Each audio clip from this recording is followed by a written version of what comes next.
please keep your right hand on your heart. We are playing the ICI motto now.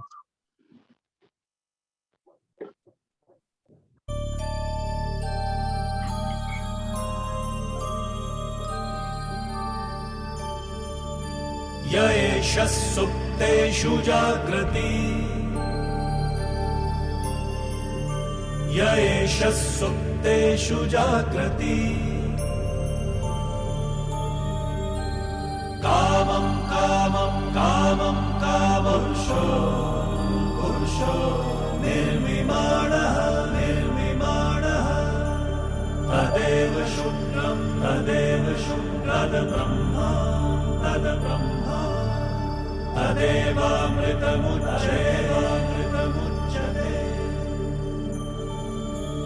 तस्मिन् लोकः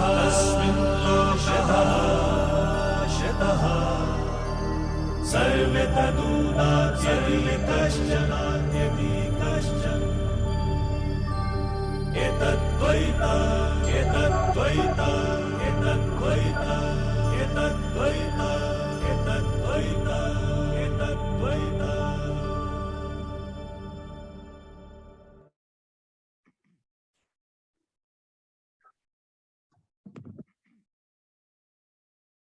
Respected faculties for today's session, Mr. Sandip Shah, who is the head IFSC department at Gift City, CA Bahroze Kamdin ma'am, who joined us from Mumbai. The coordinators for today's session, CA Jainish Parikh and CA Parth Bhavsar. The coordinators for this series, I will say CA Mayank Jain from Indian Exchange, INX, and CA Rajendraji Mehta, Rajendraji Nagar, who was here. Mr. Megh Shah, who's been a great coordinator, and all the participants. A very, very good evening to all of you, and welcome to this one of its kind series on the Gift City, IFSC, and the other aspects. Friends, it was before 15-20 days when Rajendraji told us, that let us go to the Gift City, let us visit the Gift City, and let us see if we can have some seminar together. And believe me, when we had come there physically, we also were fortunate enough to meet Sandip ji, Mr. Megh, Mayank. We all helped us to meet and see the entire Gift City, what are the benefits there. We interacted with them, and that really gave us this very good feel. And we really wanted that, members in Ahmedabad branch, which are very close to Gift City, they should actually know what are the benefits of setting up entities there. And apart from that, the FEMA implications, the income tax implications, everything has been woven into this series. So we have got a very good response. We have more than 550 registrations, and I'm sure even after this, members will be, seeing the lectures, the sessions on the YouTube channel of Ahmedabad branch. So my sincere thanks to CA Mayank Jain, Rajendraji Nagar, and the entire team who have worked phenomenally for this, hard for this series, and we have got such a phenomenal response. Just a few activities of Ahmedabad branch which I really want to highlight. Apart from this knowledge session on the gift series that we are currently running in, our tennis tournament is going on in full swing. Tomorrow is the lawn tennis final match also, so those who are interested, do join us. And yes, a very, very interesting direct play is being held tomorrow evening at Ahmedabad branch. Now you all will be thinking about what play. Normally when you think about play, कोई नाटक वाटक हो रहा है, ऐसा हो रहा है. No, I'll tell you this time, I think perhaps the first time where a play which has been designed, directed, and executed by the Chartered Accountants of Ahmedabad branch. So we have a team of 15 to 16 Chartered Accountants who have written a play directed by CA Aditya, again, who is the CA Aditya, who is a Chartered Accountant. And the play revolves around how we as Chartered Accountants, do all the compliances of income tax and GST, help our clients, manage our professional life, balance everything. And there's a lot of things on that. So I know those who really want to see it live, we are doing it tomorrow at Ahmedabad branch in the evening, 5:45 p.m. onwards. We just have 200 registrations for that. So please do register for that at the earliest. We just have few seats left now. And yes, for all those who are outside Ahmedabad, we also have an opportunity to go on Zoom. We it will be also be there live on Zoom. So do watch this very, very interesting play. I'm sure you will, you'll be relating to a lot of aspects that we are going to convey. With this, I once again thank all the speakers, all the faculties, and all the coordinators for their wonderful efforts. This definitely would be a great kickstart for the series on gift. And I'm sure after this, we are going to have many more sessions in coordination with the gift and the IFSC. Thank you once again. And I would now request CA Jainish Parikh to take the session forward. Thank you. I think I'm so sorry, Jainish. I think I'll first request CA Rajendraji Nagar to introduce our esteemed faculty, Mr. Sandip Shah. Thank you.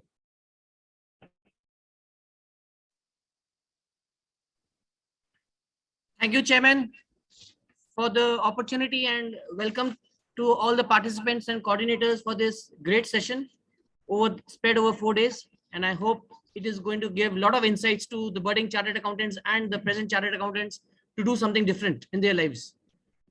I'm very pleased to introduce Sri Sandip Shah, who is head of IFSC in the Gujarat Financial International Tech City, who is heading the Gift City business in IFSC.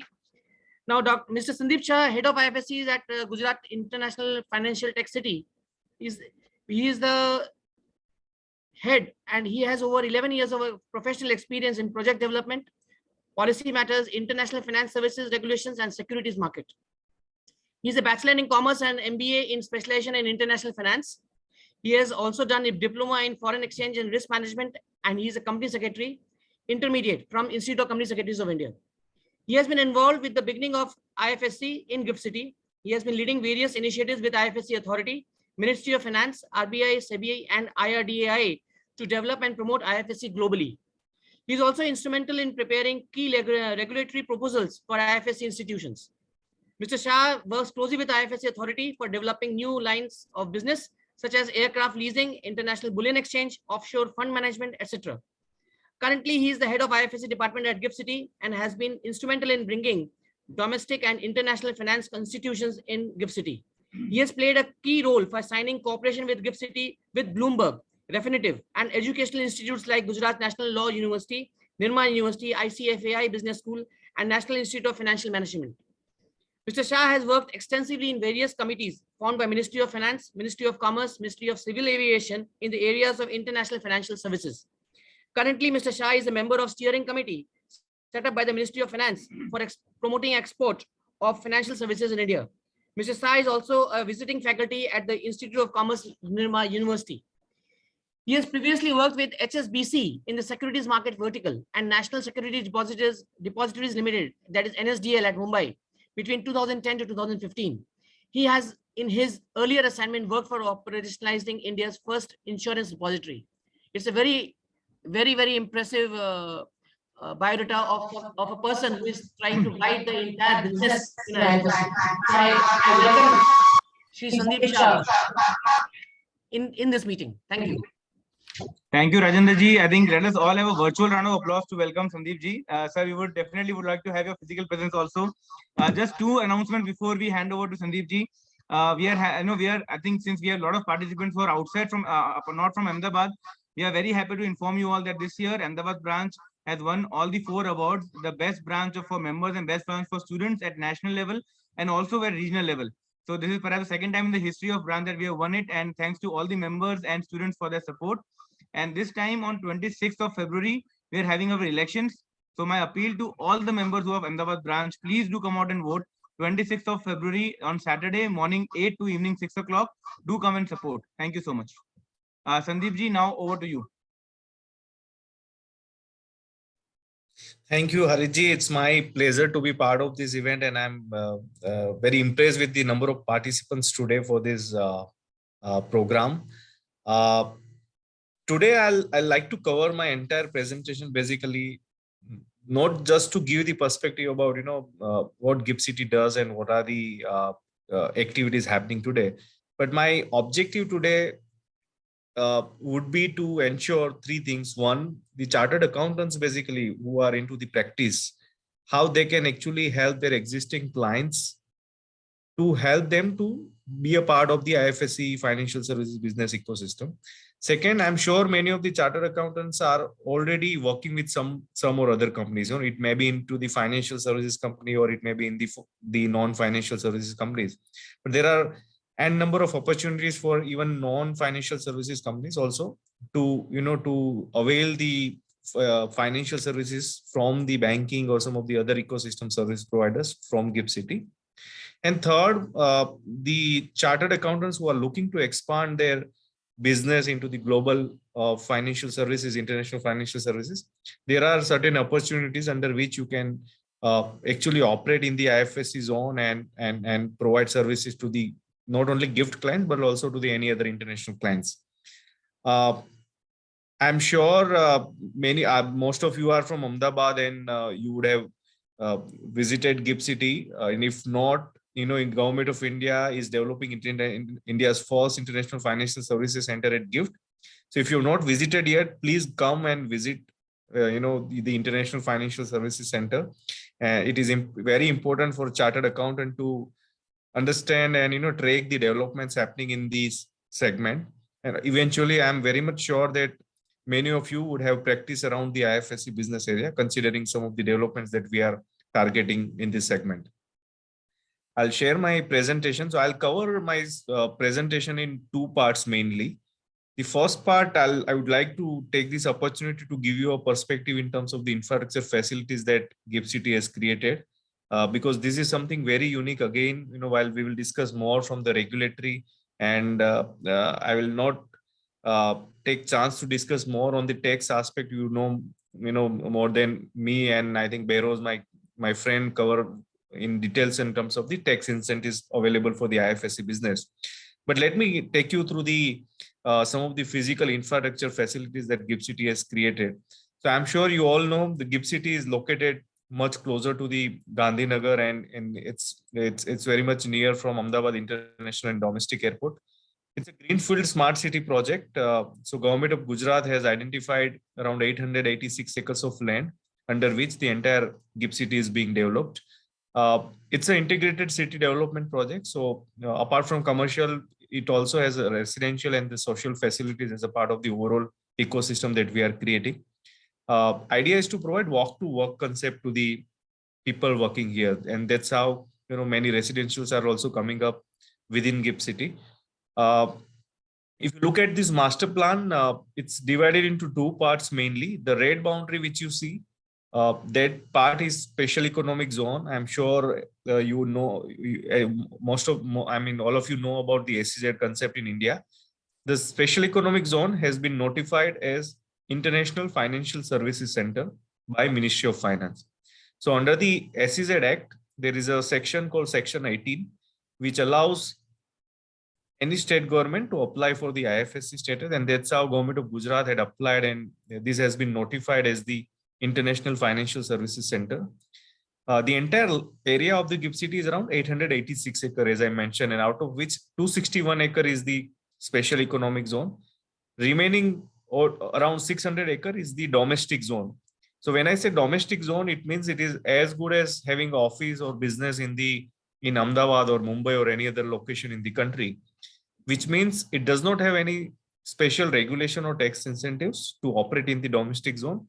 However, state government under the IT/ITES policy, and it has been recently launched a week back, it provides various incentives to the IT companies and the IT/ITES companies to set up their back office operations in the domestic side of the GIFT City.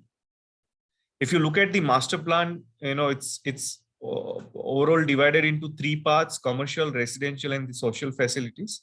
So all the yellow dots which you see in the right side, these are all going to be residential developments, and the developers like Sobha from Bangalore, Sangath from Gujarat, they are developing residentials within GIFT. Similarly, from the social facilities perspective, there is already a school which is operating from nursery to 12th standard, Jamnabai Nursery School from Mumbai. It's a very well-known school from Mumbai, which is already functional. There is a state-of-the-art business club. There is a 5-star hotel within the city, and many other social infrastructures facilities are coming up in the city. As we speak today, more than 14 million square feet of built-up area has already been allotted to the various developers and the institutions. And the idea is to develop more and more such commercial and residential buildings to support the overall ecosystem that we are creating. I'll spend a minute in the infrastructure facilities, and these are some of these infrastructure has been created first time in the country, and this is something, when you see, you will feel very proud that something of this nature has been created in our country. So the left side top you see is the water treatment plant, and these are actual photographs of the facilities created in GIFT City. The entire city has a water treatment plant, which means you can drink water from any tap, from any commercial or residential building. So the plant is fully functional right now. Similarly, right side top you see is the district cooling plant, which means in any of the buildings, you will not find any ducts outside the building. It's a 10,000 ton capacity plant, which provides chilled water and it is converted into the air. And that's how cooling is provided. The benefit to the user is it saves around 30% of your energy cost compared to the normal, AC, air conditioning. And all the buildings and commercial buildings and even the social facilities, the cooling is provided through this plant. So at the city level, this is first time implemented where, and it's energy efficient as well. Bottom left side, that is something very unique and very interesting. It's an underground tunnel, which is 7 by 7 meter and below the ground, which carries all the pipelines and the cable connection. It means you don't need to dig land for any maintenance activity. Even a vehicle can go inside and do the maintenance activity. So that is something, again, very unique, and more than 4 to 5 kilometers of tunnel has already been functional in the city. So wherever there is a building, the tunnel has reached there. And over a period of time, GIFT City will have more than 14 kilometers of underground tunnel. Similarly, what we thought is, while we are creating this smart city, which is a greenfield smart city project, there will not be any manual intervention for collecting waste. And that's how the idea of developing automated waste and segregation plant came up. And this plant is developed by Sweden-based Envec company, which is again kind of a it's operational for last 5 years. So what happens? There are chutes available at each floor. You just throw the waste. It will be collected and segregated at the centralized location. So I think these are some of the unique infrastructure which are created to ensure that while we are developing regulation and tax aspect at par with some of the other leading jurisdictions, in terms of the infrastructure also, it will provide the similar experience what generally the foreign institutions enjoy in some of the other global jurisdictions. Now I'll come to the business part, and for each business opportunity, I would link it with some of the activities that as a chartered accountant you can actually be a part of it. Whether you are into whether you are working as an employee in any organization or you have your own practice, there are opportunities in each of the business segments. So I like to link each of these business opportunities as per your current profession. The International Financial Services Center started way back in 2015 when Ministry of Finance notified GIFT SEZ as the IFSC. At that time, the existing regulators in India, which are RBI, SEBI, and IRDA, they provided basic regulations for financial services companies to operate from this zone. And that's how initially banking, insurance, and the capital market verticals, these three verticals started operating from this zone. After the regulations which were announced in 2015, Government of India provided income tax benefits to the entities operating here. And today, entities operating in GIFT City, they enjoy 10 years of income tax holiday, and they have flexibility to select any 10 consecutive years out of 15 years. And that is something, a major income tax benefit, which is at par with some of the other leading jurisdictions. And apart from that, there are certain other tax incentives as well in terms of the capital gain tax benefits and all, which Bahroze will cover during her presentation. But the idea is to give you a perspective that the IFSC is recognized as a deemed foreign territory. And idea is not to compete with the existing cities in the country, but the activities which are happening here are competing with some of the activities which are happening in centers like Singapore or Dubai or Hong Kong. And that's how all the regulations and tax framework are aligned with some of these activities happening in those jurisdictions. There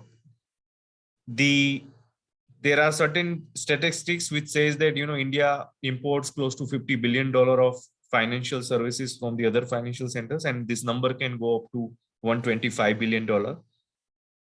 Our objective is to ensure that all such financial services activities which India as a country we are importing, we will try to replicate it in IFSC so that the similar kind of activities can be provided by the institutions operating in GIFT City.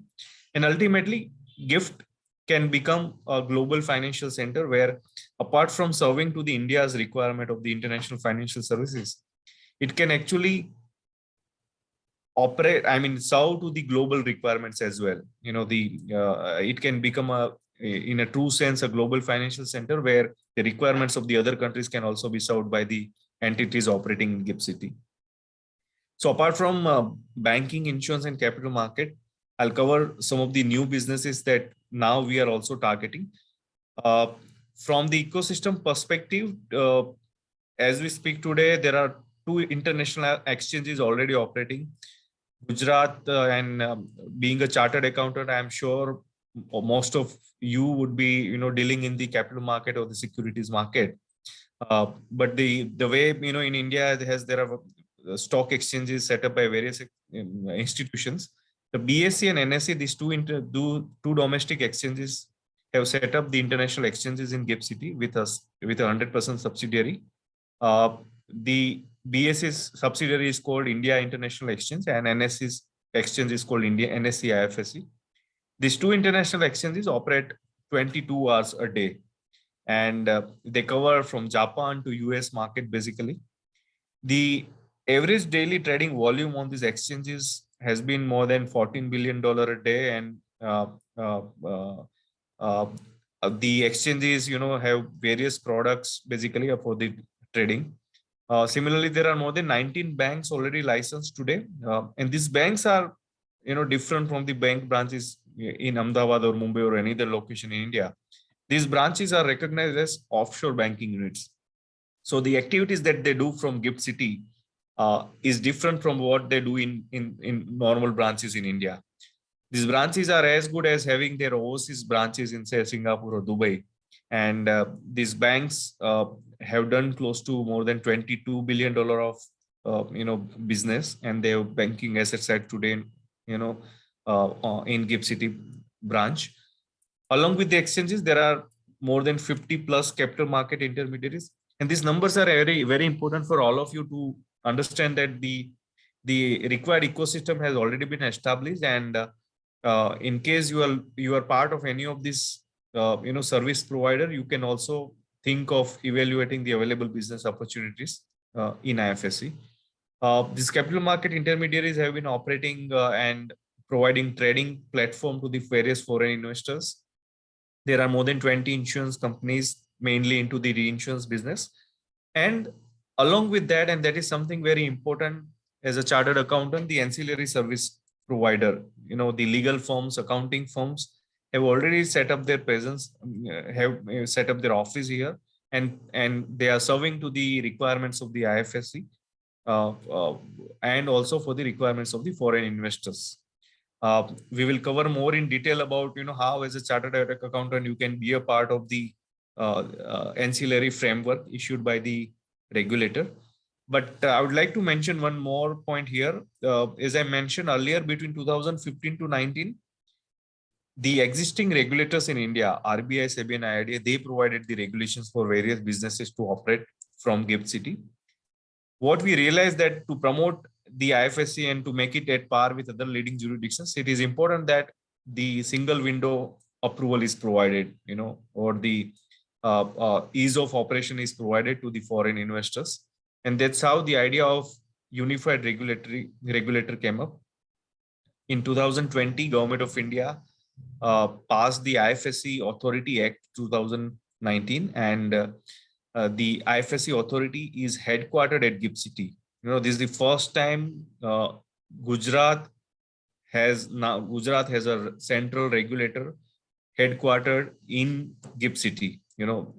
The RBI, SEBI, as you all know, they are based in Mumbai, and IRD again based in Hyderabad. So this is first time Gujarat as a state, we have now regulatory body, central regulatory body headquartered at GIFT City and closer to your location where you operate. So it provides a great opportunity to interact with the regulator and understand the various new business opportunities, and also be a part of some of the new initiatives that regulator and GIFT City have been doing to promote businesses. So today IFSC authority is the single unified regulatory body which regulates all the financial services business in the zone, which means you don't need to go to the RBI or SEBI or IRDA for your banking, insurance, or capital market related approvals. A single authority within GIFT would be able to provide all the approvals to operate within GIFT City, and they will regulate all the financial services business. So I think that is again a tremendous kind of initiative and the development undertaken by Government of India to provide ease of operations to the foreign investors. As a GIFT City, we have also tied up with Singapore International Arbitration Center, because what we realized that along with the regulations and the competitive tax regime, it is also important that the dispute resolution mechanism is also at par with global centers. And that's how, and when we studied various international arbitration centers, we realized that SIC is one of the preferred arbitration center for the Indian corporates. And even if you look at some of the statistics of SIC, majority of the cases today that they receive is from India. And that's how SIC was approached, and they have set up their office in GIFT City. So all the companies within GIFT City can actually use SIC in their agreements, and the seat will remain of SIC. However, the hearing of the arbitration will happen in GIFT City as a location. So apart from banking, insurance, and the capital market, which is more of a plain vanilla financial services business, as a GIFT City, we are also developing new lines of businesses, ranging from fintech to the various other activities. I'll also cover more in detail about each of these businesses, and as a chartered accountant, a role that you can play to to as a part of your practice or as a part of your existing profile, how you can be a part of any of these business activities. But fintech is something which we are developing and promoting in GIFT City from the perspective of developing accelerator hub to the sandbox regulatory framework. So IFSC authority as a regulator, they already come out with sandbox regulatory framework where a fintech startup can register and be a part of the innovative sandbox or the regulatory sandbox. There is also incentive policy announced by Ministry of Finance where 45 crore has already been kind of sanctioned as a fintech incentive policy, where fintechs can register and avail those incentives. There is another opportunity mainly from the perspective of ship leasing and financing business. I'll cover aircraft leasing, where we have various tax incentives and the regulatory framework has already been announced, and aircraft leasing business is now happening from GIFT City. This is something very important because this business was not happening earlier in India. While India is one of the largest importer of the aircrafts, I think we as our airline companies have ordered more than 1,000 aircrafts already. However, leasing of these aircrafts are happening through the locations like Ireland or other overseas centers. Though it's our business, our requirements, but it is served through the other global financial centers. Now, our idea is to ensure that we provide the regulations and tax framework similar to other leading jurisdictions where such institutions are operating, and we will try to bring such institutions in this segment to the GIFT City so that the entire aircraft leasing and financing related transactions can happen through the GIFT. And along when we will attract these businesses, it will also require the help of the accounting firms, law firms, consultancy firms, advisory firms to ensure that the leasing transaction happens smoothly. So I think as a chartered accountant, while I'm sure you are expert in the auditing field or some of the company law related matters, but these are some of the new businesses that you may like to study and create practices around this. Being part of the Ahmedabad, which is much closer to the international financial center where Government of India is developing. As a CA of Ahmedabad, you should be the first beneficiary of some of these benefits which are coming up in GIFT City. from the overall benefits perspective, and then after that I'll cover the each business segment and how as a CA you can be a part of this ecosystem.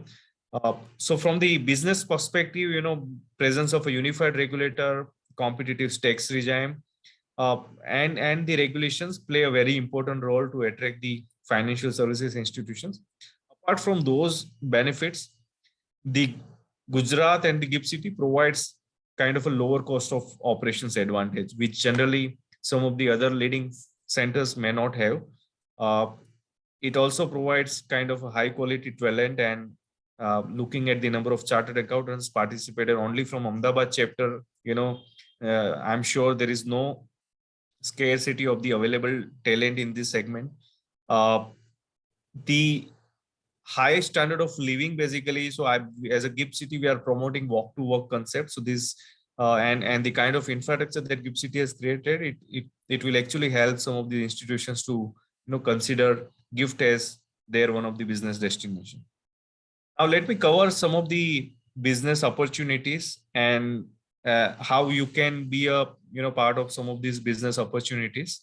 The first is the banking. As I mentioned, the regulations permit both Indian and foreign banks, whether private or PSU banks, to be a part of the IFSC ecosystem. Foreign banks not having presence in India, they have also been permitted to set up their branch in GIFT. So there are many other foreign banks which are not today present in India in the domestic zone. They can also set up their branch in the GIFT City IFSC. You may like to refer to the regulations which are recently issued by the IFSC authority, IFSCA Banking Regulations 2020, and post that they also come out with handbook which gives more clarity and clarification on some of the regulatory matters. The copy of all the regulations are available on our website as well as the website of IFSC authority. The banks today generally from IFSC, they provide external commercial borrowings to the Indian corporates. They provide trade finance. They do factoring for fitting from here, post shipment credit, the NDF transaction. So as I was mentioning, even if you are into a manufacturing part of a manufacturing company, you can advise your companies if they are looking for a foreign currency loan at from the overseas markets. You can approach some of the banks operating here in GIFT City. All the major private and public sector banks and foreign banks like Standard Chartered, HSBC, they are present today in GIFT City, and you can avail the low cost financing from such banking units from GIFT. Second, the post shipment credit you can avail from here. Many of the companies which are into the import and export business, they do hedging of the currency, and the NDF hedging, the non-deliverable forward currency hedging, can happen through the banking units in GIFT City. The banks have also been permitted to be a custodian of a security, underwriting of the subscription of funds. They can also run investment schemes. Another important part is the banks have also been permitted to invest under the FPI route in India. So the foreign bank branches, which generally also obtain FPI license through their overseas branches, these banks being part of GIFT City can also avail FPI license for the investment in the Indian domestic market. So I think, and there are many other such permitted activities by the bank. So as a chartered accountant, I'm sure many of our professionals, they arrange low-cost funding basically. So you can become arranger for the Indian corporates to ensure that the low cost of financing is available through these Indian banks. You can advise your existing companies looking to raise low-cost financing basically, and approach these banks to avail those services. And trade finance is something very important where these banks are providing from IFSC. Another important aspect is the insurance business. So many Indian companies today operate in the overseas markets, and they have a large number of employees operating in some of the global jurisdictions. Now the insurance of those employees, or even the insurance of those overseas plants or manufacturing units, now can be provided by the insurance companies present in GIFT City. So these insurance companies can provide dollar-denominated insurance policies for such, for life and even general insurance. the regulations permit life insurer, general insurer, and the reinsurer to set up their office. The intermediary regulations permit, like, the insurance broker, agent, third-party administrators also to set up their shop here. The IFSC insurance regulations have already, recently been issued. I think it's a month back they have issued the regulations. So this can again be a great opportunity if you are advising to some of your companies which are into the overseas business. They can use the insurance services provided by some of the companies operating in GIFT City. From the capital markets perspective, as I mentioned, the exchanges, the market infrastructure institutions like exchanges, clearing corporations, depositories, they are already present today and providing services basically on various products. If we talk about some of the products available on the exchange platform, include currency derivatives, commodities derivatives, equity derivatives, index derivatives. So these products are available on the IFSC exchange platform. In terms of the regulations, you may like to refer the IFSC Authority Capital Market Intermediaries Regulations, which covers the opportunities for various intermediaries to operate from GIFT City. In terms of the clients, you can have FPI, which means foreign portfolio investor, as a client as a intermediary. You can have NRI as your client. You can have eligible foreign investors, which means clients not registered as FPI can also become your client in IFSC. And you can trade on the IFSC exchange platform. Now, a major opportunity which is recently been provided through a framework called Global Access Framework, under which the intermediary is registered in GIFT City, can also trade on any other overseas market. So if you want to trade on the NASDAQ platform or some of the other international exchanges, you can do it by obtaining certain approvals within IFSC, and you can trade in the international markets. Subsequently, there is also a platform available through the India International Exchange, where they have set up an India INX Global Access company, under which you can register and trade on the overseas securities through the India INX Global Access platform. So I think these are some of the very unique opportunities under which you can trade on the global securities product. In terms of the bullion exchange, this is something which is coming up very soon. India's first spot bullion exchange has already been established today. This bullion exchange is set up by the existing exchanges and the depositories of India, and it is expected to be live very soon. Just to give you a perspective, in India, we can trade gold through the MCX or some of the NSE or BSE platform, but those are derivative products, right? This is the main objective is to hedge the commodities risk. Now here, as a part of this international bullion exchange, this is going to be a spot bullion exchange, which means you can import the gold or buy the gold, and the delivery can be provided by this bullion exchange. The logistics service providers have already established their presence in GIFT City. So once the exchange is operational, you will be able, the qualified jewelers, there is a regulation which defines the qualified jeweler, can directly import the bullion through this bullion exchange, and the delivery can be taken in the domestic side as well. If you want to maintain gold within the special economic zone in the IFSC, you can maintain it without paying any custom duty.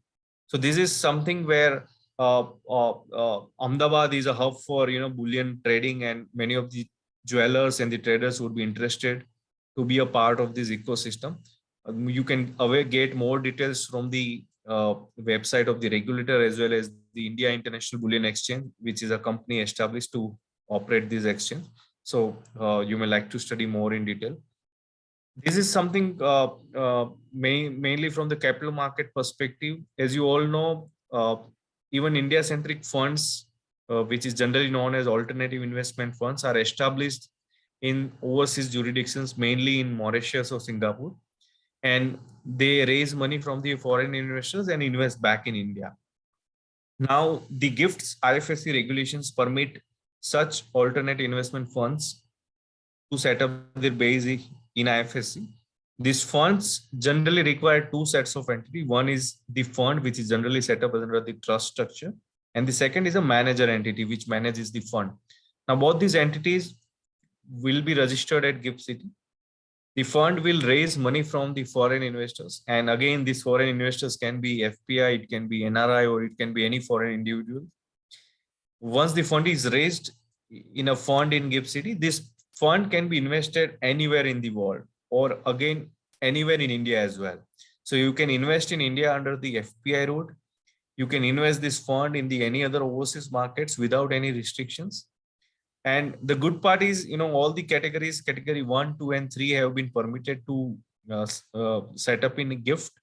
And this fund, again, if it is a category 2 fund, they can invest in India under the FDI route, or the category 1 fund can under the foreign venture capital route.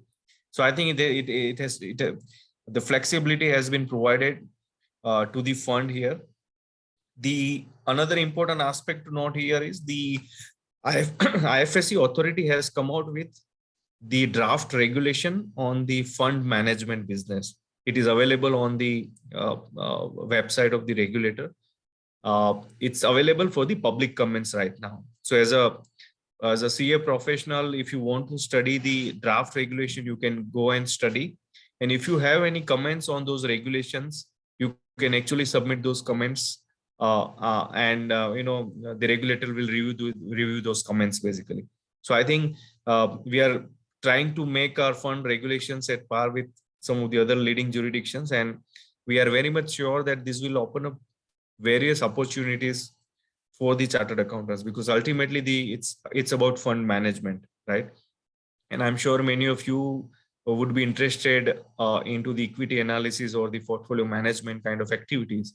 This will open up new opportunities in this segment. Already more than 20 alternative investment funds are established today, and they've obtained the license. And we are expecting this number to double in next 3 to 4 months. Similar to AIF, the portfolio management services is something where you can look at it. The PMS, which is a portfolio management services license, can be set up in GIFT. Again, this PMS can invest in India under FPI route, and they can invest in other global securities as well. The only difference between AIF and PMS is under the PMS, you will have to obtain FPI license for each of your portfolio, because under the PMS, the portfolios are segregated, while under the AIF, as a fund, you will obtain the FPI license. So all the investors do not need to obtain FPI license. Only the AIF as a fund will obtain the FPI license. I forgot to mention one important aspect in the AIF.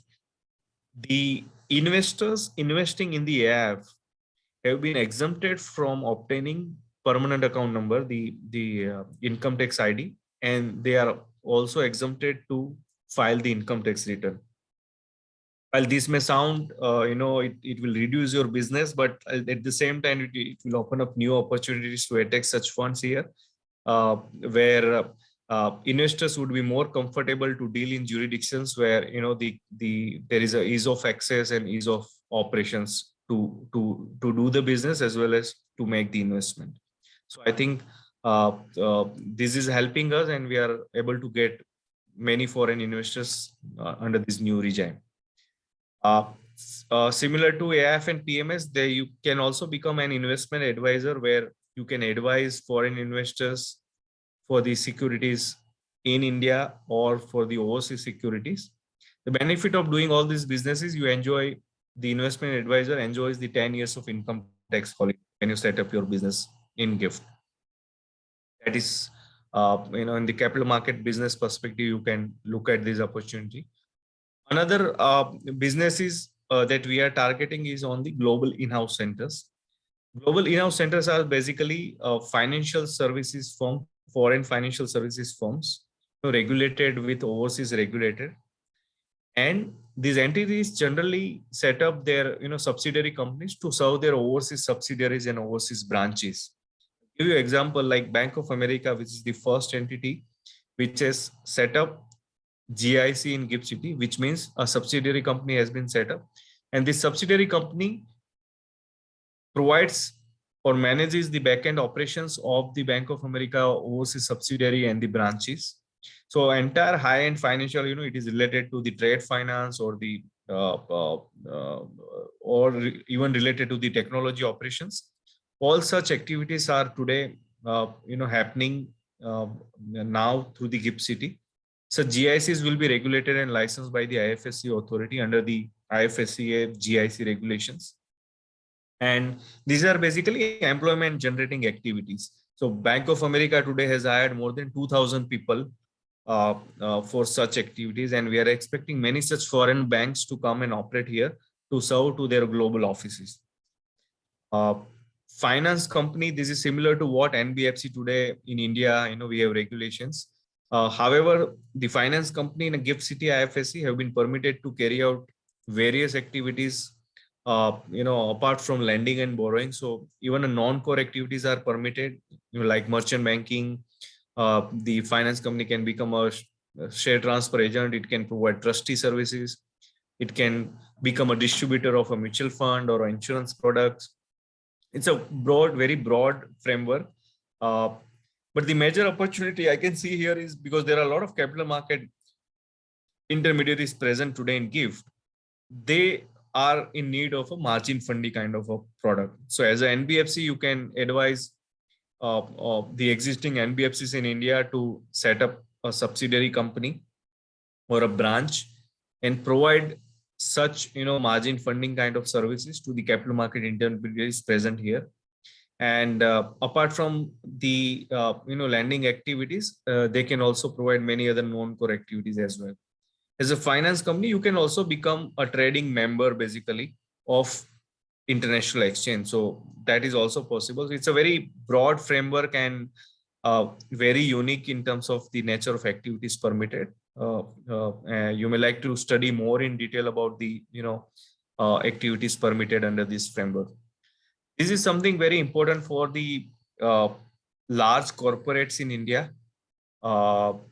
If you are part of any large manufacturing companies in India or a large corporate having their global operations, today many of these corporates have their holding company structure overseas, right? So they set up their holding company in Singapore or Hong Kong, and they serve or manage their treasury operations through such offices. Now, for the first time, such Indian corporates can set up their treasury operations in GIFT City, and they can do cash pooling, they can do cash forecasting, they can raise money for their overseas subsidiaries, they can lend, they can borrow. So many such treasury activities have been permitted under these regulations. So large corporates now can set up their regional corporate treasury operations to serve their entire overseas operations. And such treasury activities will again enjoy the income tax benefits under the Section 80LA of the Income Tax Act. Now, more from the business perspective, I'm sure Bahroze will cover more in detail. But as a chartered accountant, as a professional service provider, you have also been recognized by the IFSC authority to provide services to the financial services. So you, as a CA firm, you can also register as the ancillary service providers and provide such accounting, bookkeeping, auditing, legal, taxation services to the Indian, through the IFSC entities, as well as to the overseas entities planning to set up in the GIFT City or any other, so even if say a Singapore company wants to set up in China, you can again provide those services sitting in GIFT City. So I think, and your invoicing should be in foreign currency, and as a CA professional, you will enjoy 10 years of income tax holiday on your business income. So you would like to study more in detail, the ancillary services framework, and we will be happy to provide more details when you visit GIFT City. Last few slides basically to give you an idea. So the state government of Gujarat provided IT/ITES policy recently, and some of these incentives are very kind of attractive. So if you are advising to any large IT companies or if you are a part of any large IT or ITS companies, you can study this incentive policy, which provides, capital subsidy up to 50 crore. There is a operating expenditure subsidy. There is employment generation scheme where, the provident fund is reimbursed by government of Gujarat for 5 years. And it's on rolling basis. So if you hire 100 employees more on third year, they will get for another 5 years. So I think some of these benefits are very unique and very attractive. So large IT operations company can look at setting up their back office operations and avail such incentives. In terms of the process to set up a unit in GIFT City, so the first step is to incorporate a entity if you're going to set up a subsidiary company. If it is a branch, you don't need to create any structure. The next step is to obtain the provisional letter of allotment from the developer and make an application to the authorities. The one is the SEZ authority and the second is the IFSC authority. And our estimate says that within 45 days of time, you will be able to obtain both the approvals and then you can commence the operations. Some of the names, this is my last slide, some of the names present today in GIFT City, and these are recently approved units. So many of the large corporates and the ancillary service providers are already present and operating from the GIFT City IFSC. So with this, I'll end my presentation, and I look forward to interacting with you, all of you. And I also, invite all of you to be a part of this GIFT City ecosystem. Please visit whenever time permits, and we'll be happy to support and host you at GIFT City. Thank you very much again, and over to you, moderator. Thank you. Thank you so much. So really, it's an informative and knowledgeable session for us. And now session is open for question and answer. If any member have a question related to this topic, can ping me on this chat box. So on behalf of you, I can ask a question to our faculty.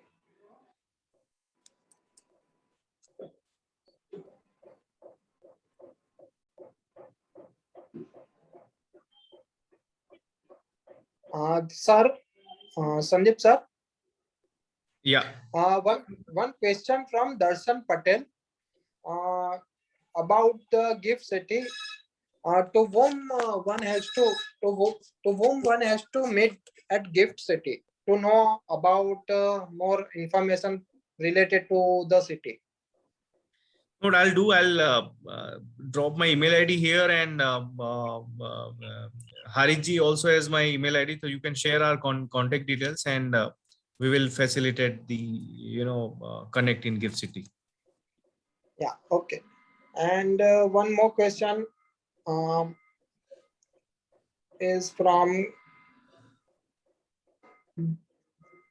Umang Saraf. Can we get some more detail about the benefits under ITES policy and special benefits in GIFT City for IT companies? As I mentioned, continue, sir. Yeah, so the major benefit is on the capital subsidy, which is up to 50 crore. So in earlier policy, the benefit was only 1 crore, maximum 1 crore.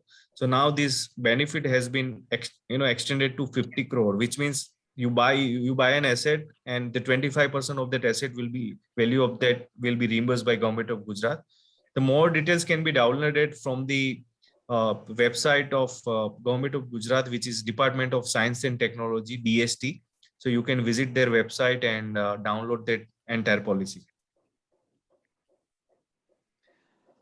One more question from Pradeep Popatji. Is it compulsory to buy office space in IFSC? Leasing of space allowed? Can we operate from DTA of GIFT? So if the objective is to serve to the international financial services companies, and if you are part of the regulatory framework of the IFSC, it is mandatory to operate from the IFSC zone. You can't operate from the DTA zone of GIFT City. And second, in terms of the office space, you can have it on short-term lease, as well as you can also, have a long-term lease like on 99 years. So all the options are available. Okay. One question from Parin Pujara. With regard to aircraft leasing, shall we do business of Indian operation and overseas in same unit? Yes, the same leasing entity can provide services to the both Indian corporates and as well as to the overseas companies. Okay. And one from Khushbu Dugar. The question is there any benefits for small IT company which has less than 500 number of employees? Yes, so benefit is available to all, even small companies as well as large companies. So irrespective of the size of the company, the benefits would be available. Okay. From Devanshi Shah, the question is, can we get more detail for registering and as ancillary service provider? Yes, so there is a framework called Ancillary Services Framework issued by the IFSC authority. The framework is available on the website of IFSC authority as well as GIFT City. You can download from them. Else, you can also drop us email and we will also provide the copy of the framework. Okay. One from Praveen Ji. Question is, what are the compliances requirement for setting a branch in terms of system, server, software, accounting, and booking and reporting, etc.? No, again, it depends on the nature of activities or business under which you are applying. So if it is a bank, the compliance requirements are different. If it is a branch of an insurance company, the requirements are different. So depending on the nature of activities, the regulations have clearly defined the compliance requirements. And one from Ronak Ji. Can CA firm register with IFSC and SZ? Yes, these chartered accountants. Yeah. Yeah, the chartered accountant firms under the ancillary services framework, they can register basically. And one question from Deepak Ji. Is there any opportunity for accounts outsourcing firm means KPO? Yeah, so if the nature of activities of KPO is related to financial services activities, and if it is serving to the financial services clients overseas, they can register under the ancillary service framework. Okay. And the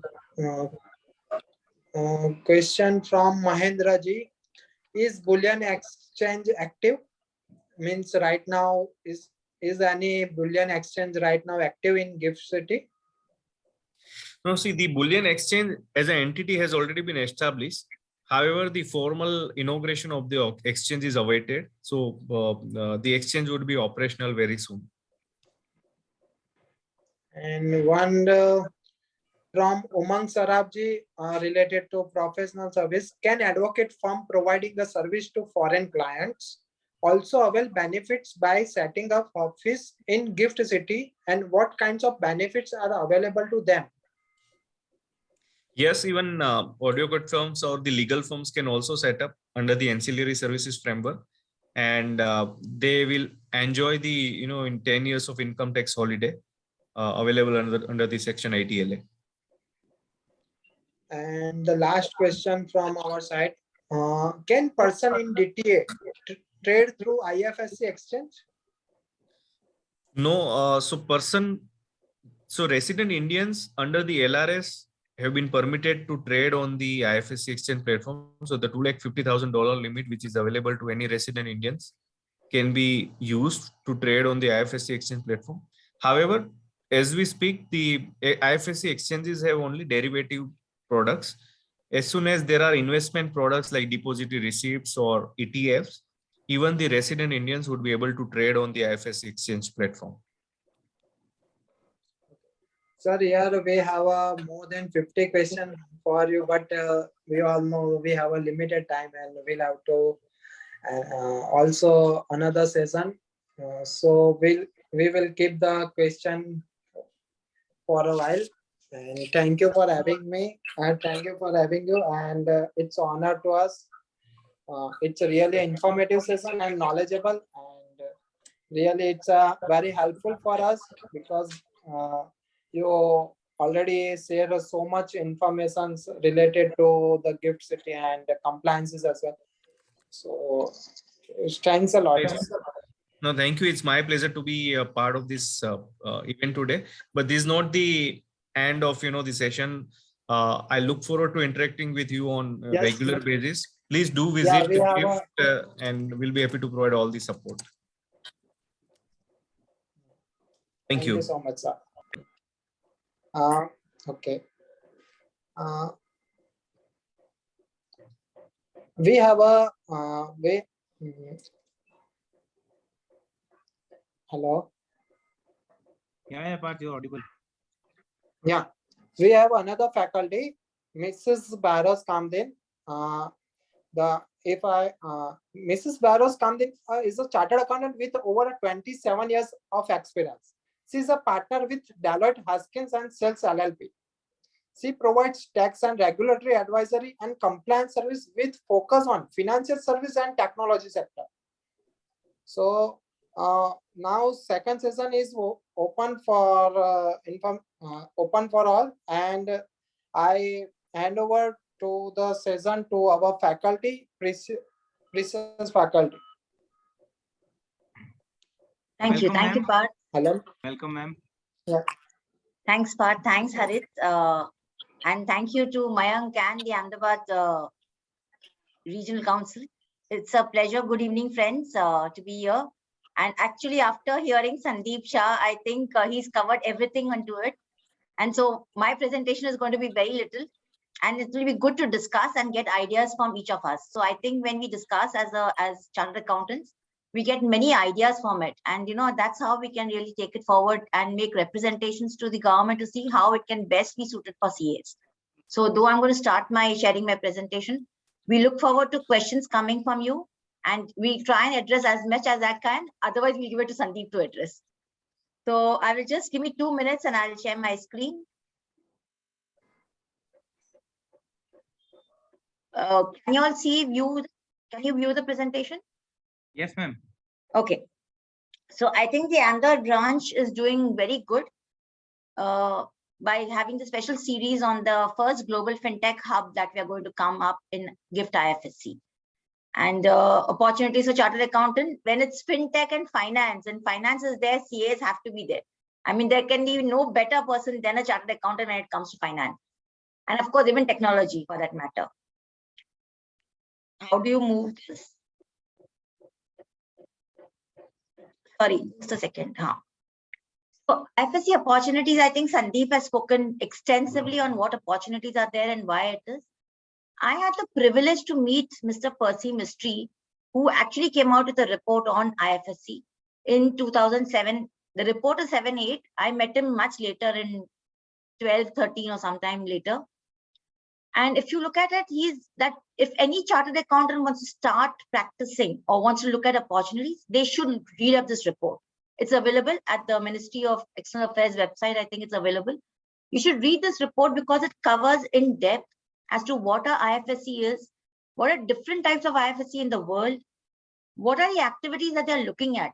So when you start with IFSC, what is IFSC? International Financial Service Center. Everyone knows about it. We require financial services. Why is the need to have something like this in India?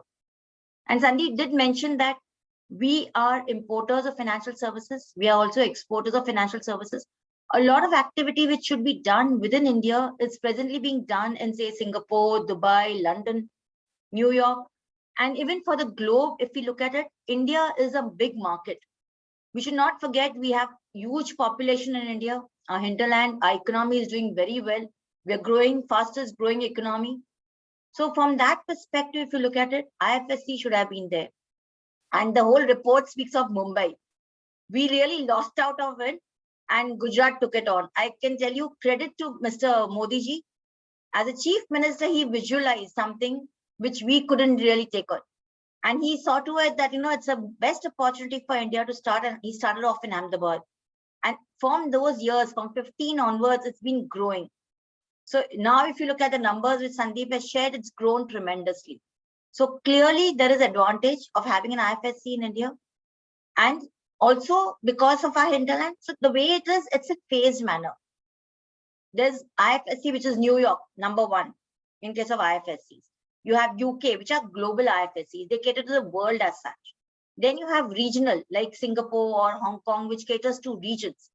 And then you have country specific like an IFSC in GIFT or in France or in European countries or Japan, which caters to the hinterlands which are there. Slowly from that, we will grow up to regional and we'll grow up to global. And I'm very clear that, India has to be there in global. So opportunity wise, IFSC does huge opportunities which are there. When you look at a fintech hub, and I think the CD spoke about fintech, so I thought, let's me just give a little background to fintech and then maybe go ahead for the opportunities for CA. Fintech, financial technology, everyone knows of it, but a hub to be created. And I think that's very important. If it's done around India, it will develop. But to have a conscious effort to develop a fintech hub is something which is very good. And we've seen that in Singapore, how well it has come about. So fintech hub is basically an area which is more designated for fintechs to grow. And it's organized in that manner so that it can grow. The fintechs can grow, and of course, it will help in the entire economy. Now, we've always heard of Silicon Valley. It's there. Silicon Valley is the thing. Israel, everyone knows it's an innovative hub, and a lot of fintechs come from Israel. Level 39 London, that also is known. Singapore is known. So what are key factors which contribute to success of fintech? So when Deloitte did a study, this is what came out of it. Talent, of course. You need talent in finance, in technology, in entrepreneur. All of these three things are required, and talent is key to any fintech to succeed, or for that matter, any IFSC to succeed. And what we've seen is that government has actually put in efforts to do that. If you look at UK, and everyone knows London is a financial capital, if you look at it, was earlier, maybe now with Brexit, we don't know how it works. But London, lot of transactions, deals happen through London or through, it then percolates down below. So UK has a tech nation visa, which they have given. Hong Kong also came out with a fintech career acceleration scheme. Does India need something like that? And everyone keeps saying that, oh, we have so much of our own population which can go to IFSC GIFT. Why do we need to attract foreigners? But if we start attracting foreigners, it will work. Our GIFT, which has to go global, needs to have foreigners also coming in. Capital is the next factor which is important, which we all know. Funding, very important, and we'll see in the next slide as to how venture capital fundings have happened in fintech companies. And exit, very important and crucial is exit. We already have 2 stock exchanges which are built in, and we've seen over the years. Now, India has got a long history. When we opened the market for FIIs and FPIs, we saw how the market grew, and when the market started growing, even our FDI investments increased. FDI investments increased because they knew there is an exit opportunity available to them. So in that sense, we've seen that how capital markets have grown. Demand for fintech products.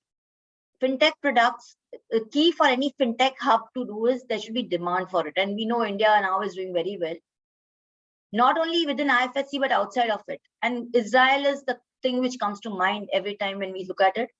Israel is so small, they cannot have all fintechs being used there itself. So they have to export, and they've come to India a long way, and they've gone to other countries also. So the demand for fintech products is also very crucial when you look at a hub. So what is it that you need to do to develop those? Policy and regulations very clearly, and Sandip did mention that our government also is working towards it. So FCA UK has done it. MAS has done a lot of things to encourage. They have actually given subsidies, which even our government is giving. They have given subsidies for setting up, for R&D, for RegTechs, all of that even Singapore does. Tax is something which I have put in, which was not part of that survey, but I really feel that from India perspective, to develop anything which comes up new, whether it's IFSC, whether it's fintech, tax is a very crucial thing which will play a role.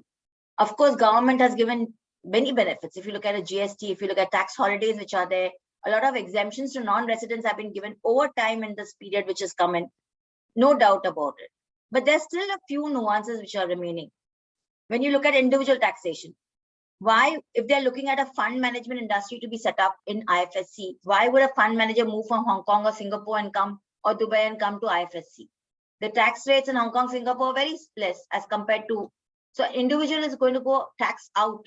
How do you actually equalize them for tax? That will become a question. If you look at indirect transfers that we have, it is actually there. indirect transfers had an intent. There was a reason why it was brought in. Very noble reason, very good reason. Everything is in India, then you need to pay tax in India. But when you're developing something, do you really need the indirect transfers to be there? At least for AIFs or funds in GIFT IFSC. We've seen flipping IP registrations and IP law, which is there. Fintech, when you have to do, fintech is all about patents and copyrights and trademarks and all of it. You need to have very strong laws for it. And also you need to give them the benefits which are there. Otherwise, we'll see all this flipping which is happening, going to Singapore, London, US, holding company structures, moving from India. How do we avoid all these things? So tax plays a very important role as far as India is concerned. And then, of course, the tax holiday. Lots of our clients keep telling us that, I know I'm a tax partner, so I'm sorry taking a little 2-3 minutes more on this, which is not the topic for discussion today, but just thought of sharing my thoughts. Where's the certainty? After 10-year tax holiday, what is going to be the rate of tax applicable for these entities in GIFT? Is it going to be the normal 30-25% tax rates which are there? Or is it going to be lower as compared to, say, a Dubai or a Hong Kong or a Singapore? So somewhere people are looking for clarity. So therefore, whenever you have any hub or anything which is going to be set up, you need to take care of all these things, and government should look at all these things. Global FinTech Hub in the rankings which we saw, this is from external rankings that we have looked at. Of course, the top 20 countries India does not feature in today. It's at 23rd. You have US, UK, and all of those. Within Asia Pacific, we're number 5. So it's very good that we have come up, and we are coming up faster than what's required. Singapore is one, and of course, what are the benefits of Singapore ecosystem has done? And even India has been doing that. So it's not something that India is not working on it. Sandip mentioned Sandbox, which is also there. He mentioned aggregator platforms which are being given. So they are also looking at similar things. Then you have FICCI, who has worked along with IFSCA to develop these platforms. So Indian authorities are also looking at encouraging fintechs being set up in IFSC. Now, when you look at global fintech venture capital activities by region, and this has been taken from SVB, the Silicon Valley Bank analysis, which they have done. So this is not our document. This has been picked up from there. And if you look at it, in 2018, Asia got a lot of venture capital investment. Now, again, in fintech, it's going out. Now, Asia could cover a lot. It could be Singapore also, not necessarily India. But we did have a lot of investments coming from venture capital in 2018. In 2021, again, it's back to America and Europe. But we hope that now with IFSC coming in, 22-23, we'll see again a lot of venture capitals coming into India. This is what is there. IFSC and FICCI have signed an MOU to develop a world-class fintech hub, and they are actually looking at it to see how they can have platforms, aggregators. They had a 3-day session also with fintechs. Innovation is something that we are looking to build within the IFSC city itself, the GIFT city. Now, when you come to CA and opportunities, so whenever anytime it comes to us that what are the opportunities for chartered accountants, what I generally would do is I would look up the regulations for it. So I actually go and see what are the regulations which are there for these entities, these financial institutions in IFSC. And like Sandip mentioned, we need to understand the GIFT city is an SEZ. And within the SEZ, you have an IFSC.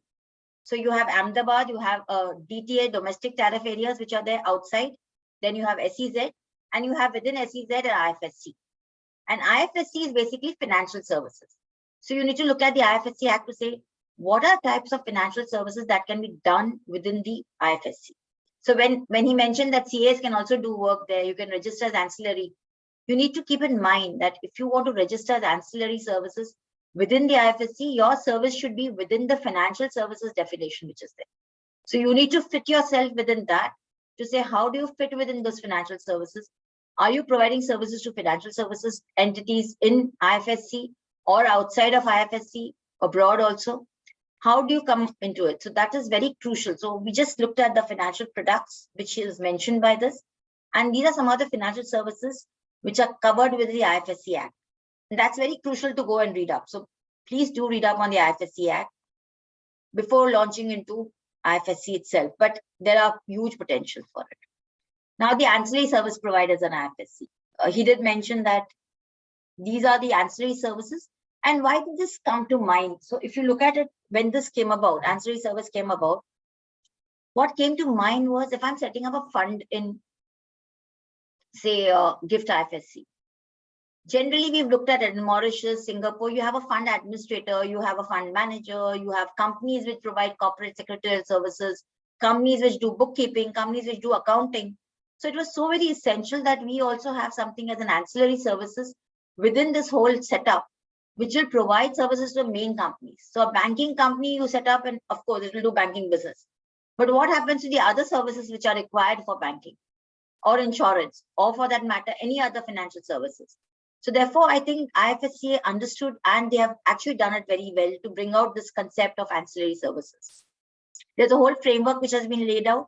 It was of 2020, and it refers to what are the permissible services, which is very crucial. It says services which directly or indirectly aid, help, assist, or strengthen, or are attendant upon or connected with services as detailed in 3.1e. And 3.1e is the financial services of IFSC Act.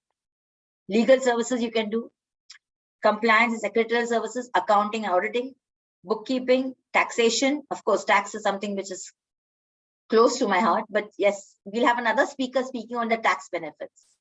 Professional service, management consulting, administration, asset management support services, trusteeship, and any other service approved by IFSCA.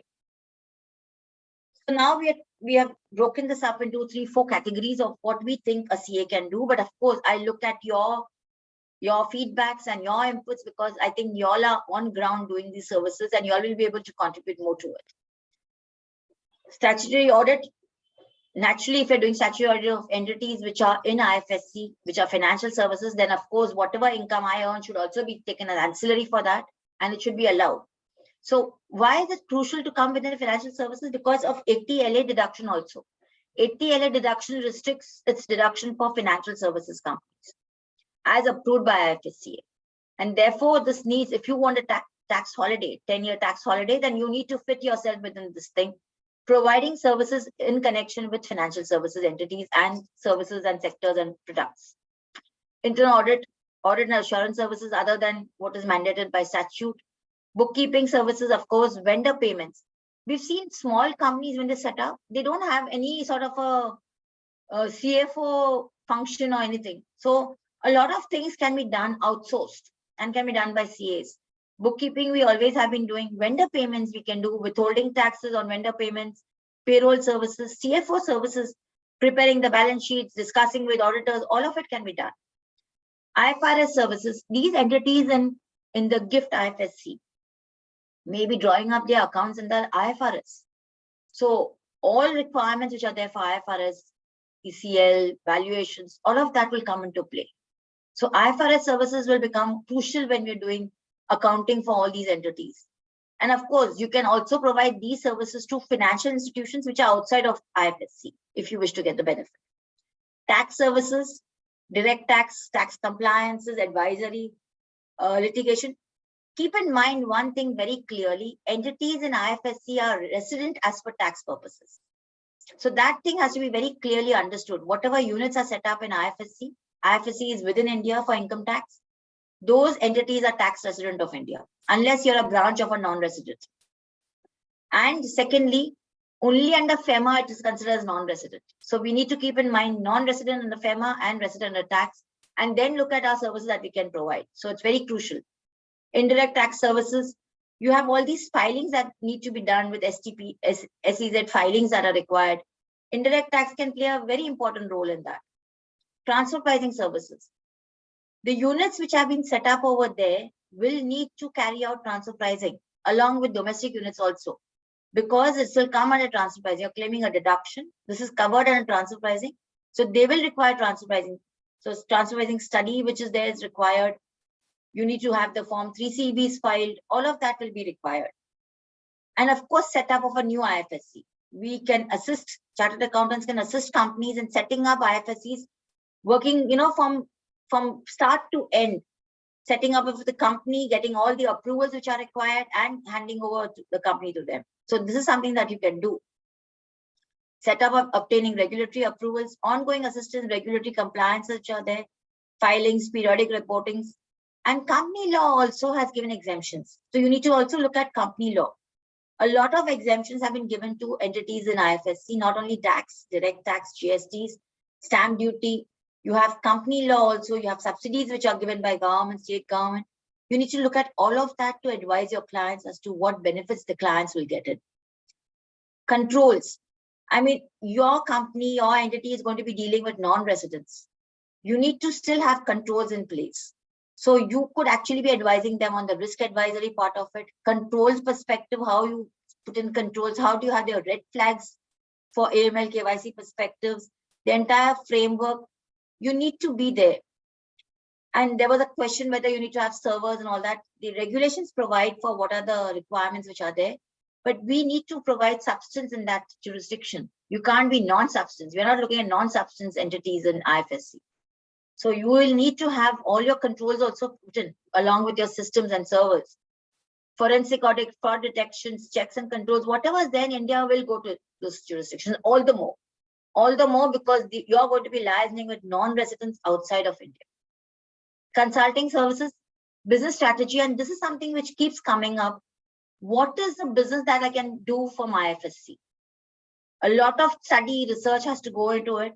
Market landscaping has to be done. We need to understand regulations in overseas jurisdiction, not only India, because this is like a under FEMA sort of a foreign land in India. It's not a foreign land, it's an Indian land only.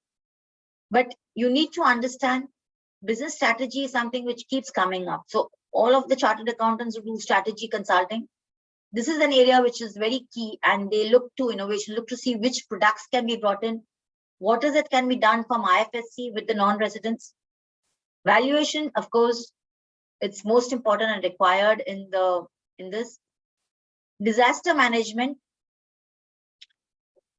When you look at it, if you look at the way Bangalore was set up in the, I think it started in 84, 85, 86, sometime in those years. What was it that people were looking at it? Of course, when Bangalore started, IT companies started coming in, they were looking at cheap labor in India, people who could speak English, good people, nice people who are workable, who work and hardworking and all of that. But they also looked at India's seismic things to say, if I were to have a disaster management system put into India, will it work? So not only people, which was important, our geography also was very important from that perspective, safe place for disaster management. Can we do something like that in GIFT IFSC to say it's a safe place for disaster management? And you can imagine the income is not taxable for some time. Independent directorship.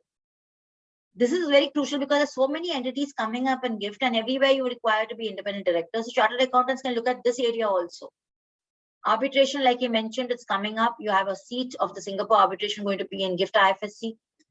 Huge potentials for chartered accountants to be part of the arbitration.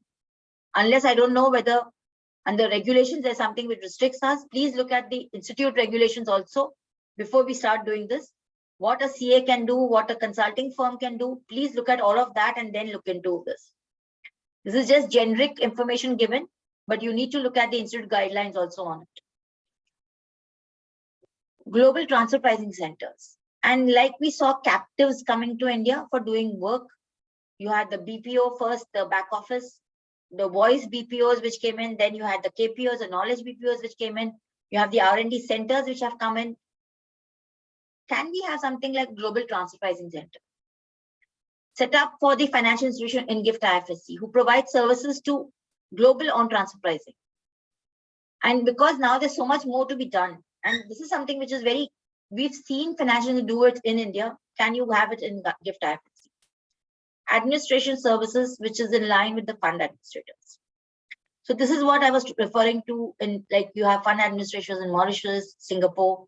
We need something like this in GIFT IFSC, which would do everything which is required, say a board meetings to be done, resolutions to be passed, valuations to be done of the fund, reporting of that value to the hedge investors, calculation of the fund valuations, bookkeeping, everything which is required as a fund administrator, you can do it in that. And you will actually get tax holiday for it.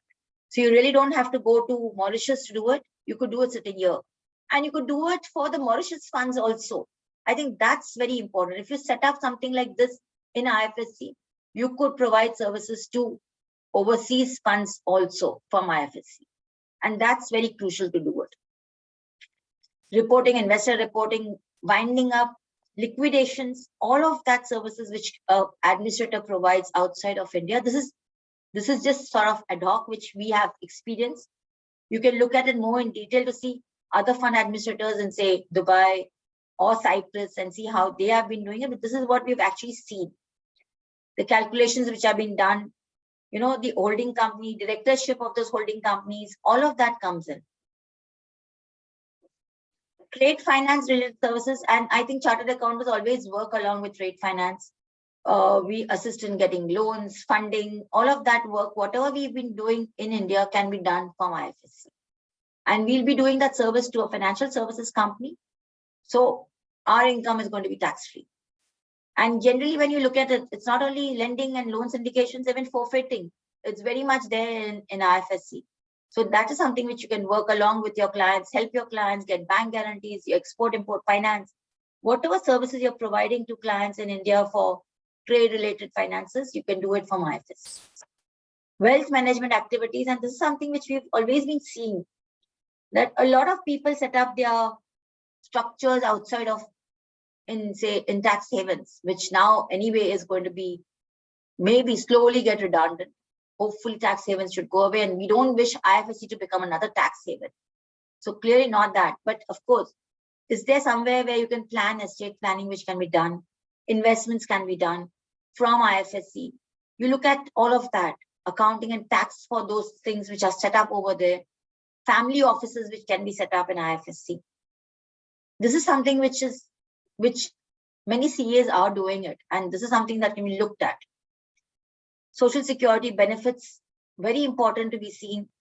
How are you looking at your retirement benefits? How is that being worked at and looked at?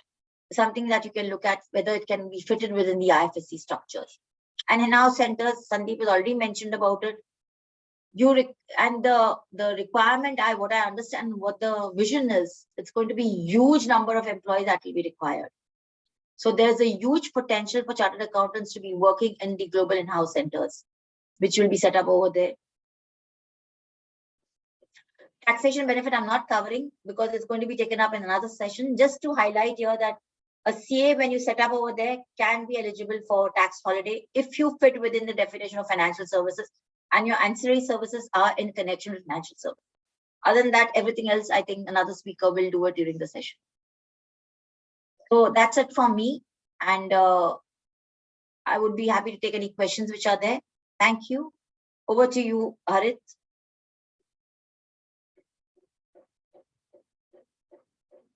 I'm sorry if I've gone fast because I thought it's still 7 and didn't want to overshoot, but we would be happy to take any questions. Thank you so much, ma'am. If anyone has any question, they can mention in a chat box.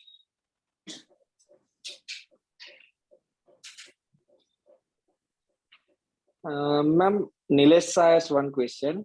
What if we are providing accounting services to non-financial clients, like say manufacturing companies? So if it is manufacturing companies, one thing you may not be allowed to set up in IFSCA because you may not get the approval to set up in IFSCA. You may be in the SEZ, but if you're in the SEZ, other than the subsidies or indirect tax benefits, there's no direct tax benefit now if you set up in SEZ because the tax holiday is already over. So then you set up in SEZ is only from the perspective of subsidies and other things which are there, but you won't get tax benefits. And IFSCA, you may not get the approval to set up in IFSCA if it's manufacturing companies.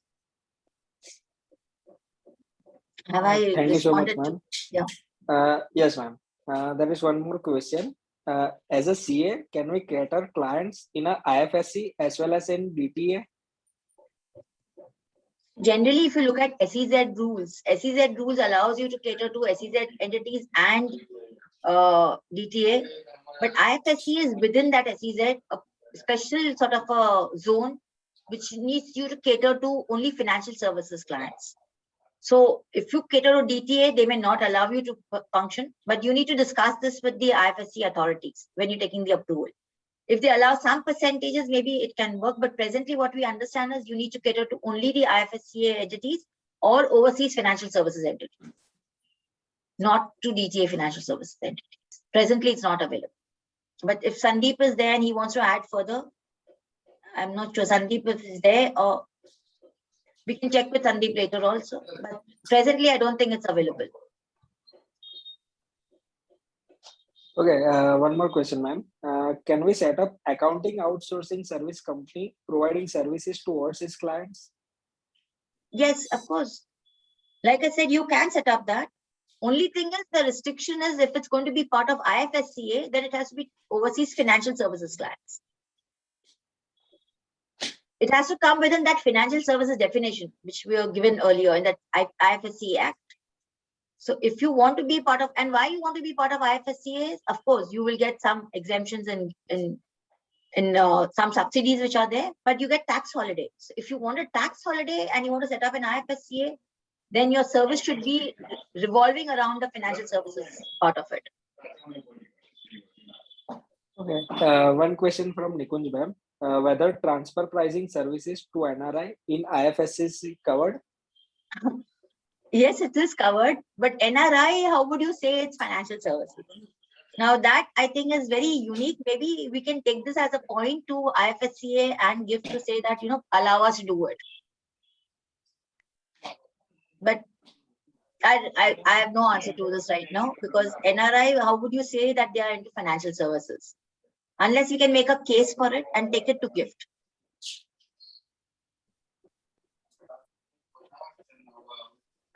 Is there any question from participants?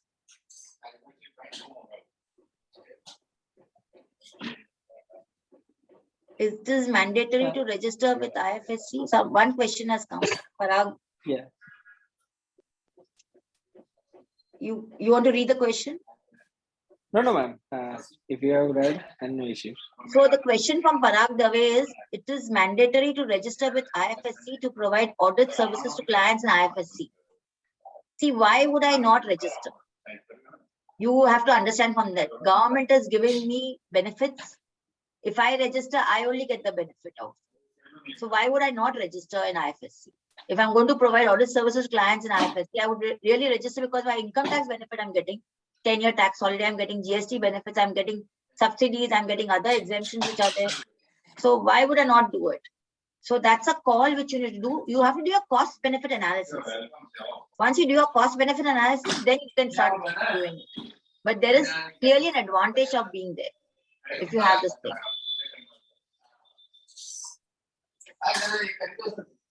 There is one question from Sandip man. What are the investment opportunities for CS, and in what form in Gift City, is office, residential unit, or in some other ways? Sorry, investment opportunities. Yeah, investment opportunities for CS. So investment opportunities, I think there's another session which is going to happen, and you please be there for the next 2-3 days. Ahmedabad branch has done it very well. So you should be there for the next 2-3 days to hear on the investment opportunities. There are huge capital market opportunities which are going to be discussed. Right, many questions will be covered in later on sessions. And the next sessions, yes. Many of these questions will get covered because and Sandip did mention about the exchanges, how they are giving global accesses and how resident Indians also can invest. So I think when those sessions come, it is going to be very interesting. Yeah, one question from Parag ma'am. Is platform bringing all OTC trades of debt market into online bid or offer on real-time basis considered under fintech category? If you have a platform which will bring all debt into?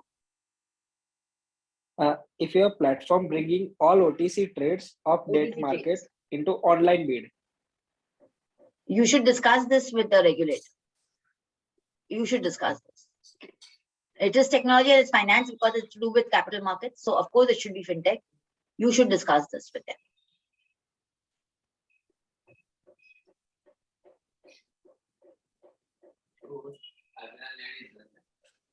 I think there is no is there support system available which help in understanding ground realities at Gift City by CA firms?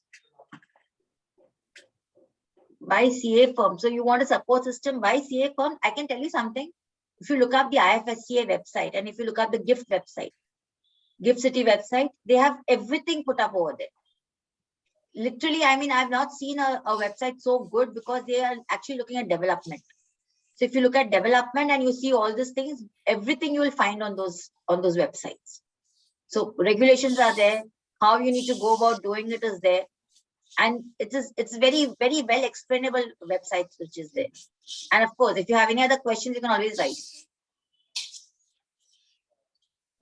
Is it required to open a new entity or existing entity can register? So you need to open a new entity. Either if it's a CA firm, I think you can open a branch also in IFSCA, but you need to open a new entity. So very important. I think Sandip did mention that we have a unified regulator now, IFSCA, and all approvals have to be taken by IFSCA for setting up. But I can share my personal experiences. If it's a broking entity or a banking entity in India, you should also take approval from SEBI and RBI. So it's not that, you don't need those approvals before you go to IFSC, because IFSC for them is like a non-resident, something which is outside of India. So you need to take your approvals from your regulators here in India and also regulators in IFSC. But you have to, for setting up entity in IFSC, you need approval from IFSC authorities.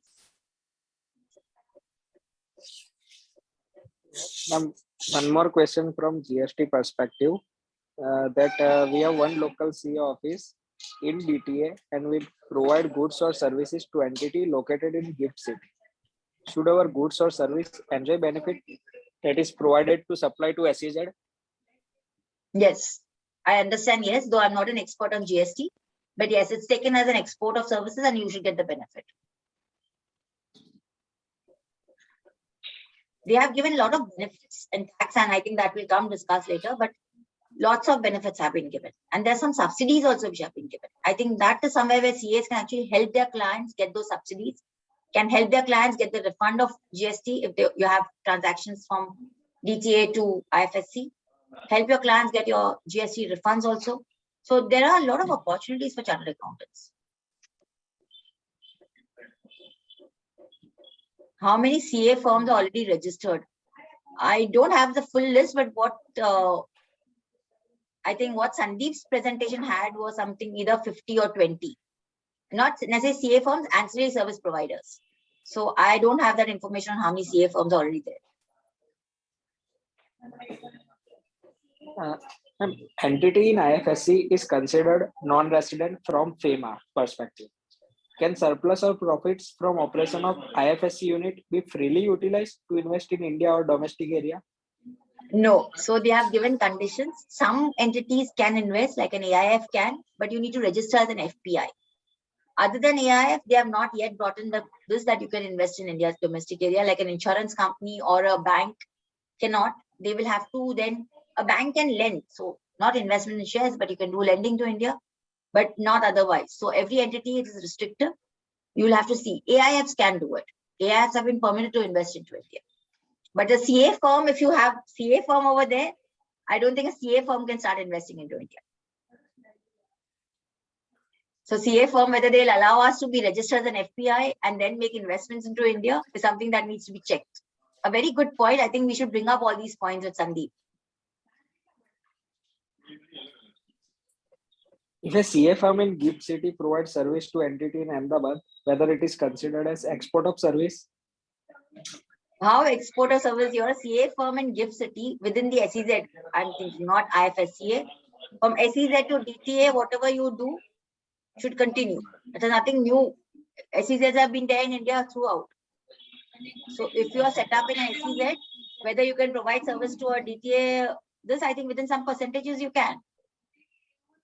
Now, whether it's considered export of service, how will it be export of service?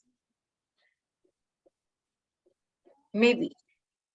I think they allow within an SEZ, they allow some percentage to be done with transactions with DTA entities. If it comes within that percentage, it should be okay. Similarly, yes. Other SEZ, yes.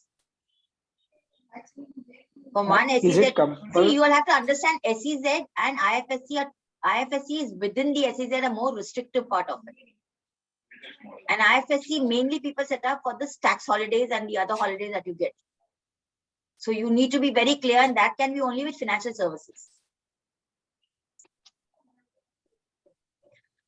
I'm not an expert on GST. I'm sorry, I can't respond to this reverse charge mechanism. You will have to ask the presenter who comes next in the series on this tax questions.